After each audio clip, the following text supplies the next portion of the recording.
snacks.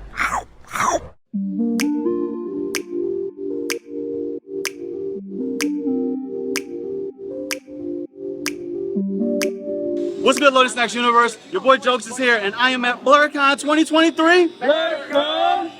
And guys, you know, Power Rangers is near and dear to my heart. So this was something coming to BlerDCon we absolutely had to make sure we were able to do. This is just the first stop. But guys, I'm about to introduce you guys to somebody very special. Yellow Zeo Ranger, Yellow Turbo Ranger. Ladies and gentlemen, I give you Nakia Burrise. How are you doing today? I am fabulous, thank you. I greatly appreciate you taking the time out to have a conversation with us today. I gotta ask first, first BlerDCon? First BlerDCon. How's BlerDCon been for you? Oh, it's been amazing. I've never experienced a predominantly Black convention. It's breathtaking. It's truly breathtaking. Gotcha, and that's kind of where I was going to lead, because I know you do conventions a lot. What's been so different? What has drawn you to the environment of BlerDCon? You know, it reminds me of college. Like when I used to go to step shows. I used to go to like all my Black parties, and it's like fun 24/7. Like it's everywhere. It's pretty amazing. Yeah, I've been to cons all over the world, and so one thing that did stick out to me was that there's parties literally 24 hours a day. I don't think I've ever been to a convention where there's parties 24 hours a day and people are just still, and I'm like, hey.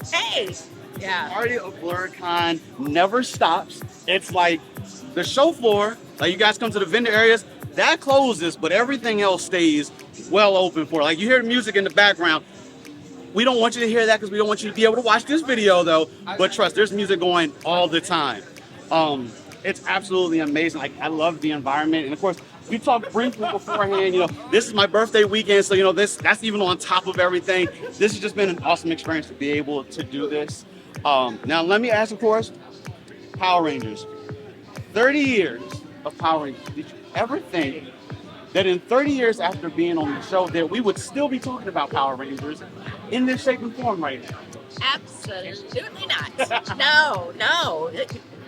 Be mindful that, 1990, I was on the show 95 to 97. Still there very was Mighty no, Morphin? yes, Came in at the end? yes, I came in at the end of Mighty Morphin, but there was we didn't have social media, we didn't have any of that. So I remember hearing I didn't even know what a convention was. So I remember getting a message on MySpace, if you remember what MySpace is.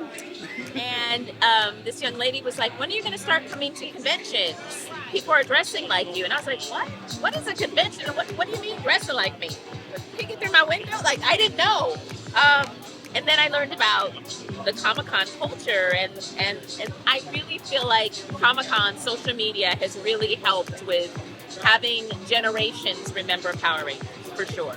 I love it. Netflix was very helpful as well, because at one point they played every single season. Yeah. So we had generations from great grandparents all the way down to great grandchildren coming to our tables. I will tell you, I drove my mom crazy when it came time for getting toys. It was like we had stores in the area, but it was like they didn't have ABC. Mom, can we go to Toys R Us? Like, well, it's like, okay, so thank you, Mom. You drove a passion. Thank you. But what would you say has been like the most rewarding thing of being able to do this and being a part of fans worldwide for it? I would say hearing fans' testimonies and stories. They are so impactful.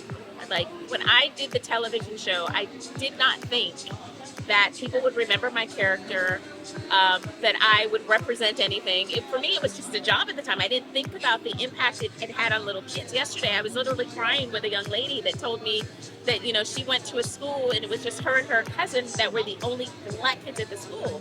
And she would always say, I'm going to be, Wonder Woman, I'm going to be this. And kids would be like, you can't because you're Black. And she said, when I saw you on television, I said, I knew that I can.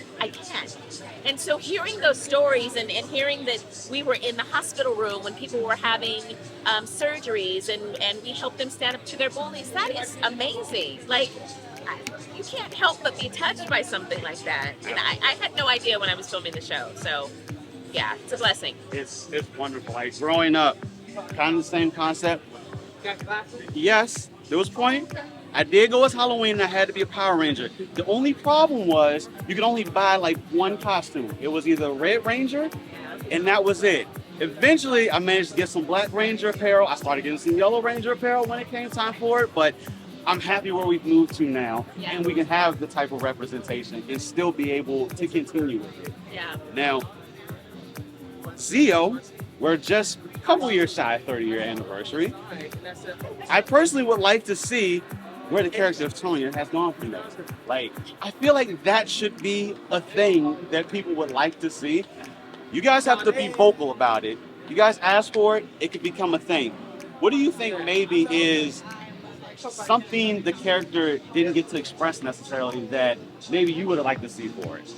Well, you know, they alluded to a relationship with Tanya and Adam. They never followed through on that. I think it would be great to see that followed through on. And then also, when I was on the show, Tanya was a really, really great singer and was offered a singing contract and decided to remain a Power Ranger. So it would be great to see her, you know, venture into that realm, become a superstar in that fashion, but then also saving the world. So yeah, there's so many ways to go with that. Okay. And speaking like the singing part, that's actually one of my favorite moments. There was an episode where the monster made you pretty much, anytime you talk, it was singing. And I tell you, it was so funny because they kept going in every part of the show. So not only when you're unmorphed, when you morph, you sing the line going in, Zero Ranger to Yellow. And then same thing getting into the Megazord. It stayed the whole entire time in the fight scene. So I love that. And just being able to express that with the character as well too. I thought it was absolutely amazing. Oh, we had so much fun. That episode, we had so much fun. You couldn't shut us up. The cameras were off, but we were still singing throughout the whole time. I mean, the singing It's Morphin' Time was like, that was sick. Yeah. Yeah. I dig it. I greatly appreciate you taking the time out for us. Now, if you can do me a favor, for the people, unfortunately, that are not here at BlerDCon right now, you have some amazing stuff going on here right now. How could they find any of this or, of course, keep up with your journey along the road for it? Yeah. Hey, guys, you can follow me on Instagram, Nakia Burrise. My name is often misspelled with two, they normally do two S's instead of two R's, but it's Nakia Burrise on Facebook, Instagram, and I also have a website, and you can find all of this merchandise also on my website. Thank you. I greatly appreciate you taking the time with us. Guys, this is day 3, but you know, we still have a lot of work that we have to do. So as much as I want to continue this conversation, I got to step off so we can get some more work done. But you know what? Until then, I'll catch you later. Fun. What's good, Loading Snacks Universe? Did you think that was too sweet? Well, do me a favor. Like, share, and subscribe on whatever platform you're watching us on. And also, jump on over to patreon.com/Loading Snacks, where you can support us in everything we do and pick the tier of your choice. Much appreciated.